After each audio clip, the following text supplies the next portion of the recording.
We are looking at how to pronounce the name of famous Swedish YouTuber, comedian, philanthropist known as PewDiePie. We are looking at how to pronounce his real full family name, which is of course from Sweden in Northern Europe and spelled Kjellberg.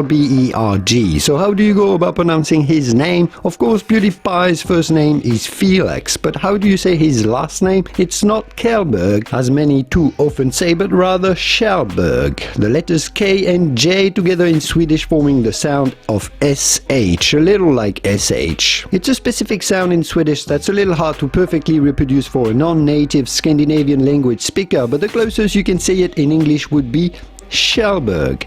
Kjellberg. Pretty straightforward once you know, right? Kjellberg. Give this video a quick thumb up before you go, because now you're one of the very few people on earth who can actually pronounce PewDiePie's full name properly. Felix Kjellberg. Thanks for watching. Cheers.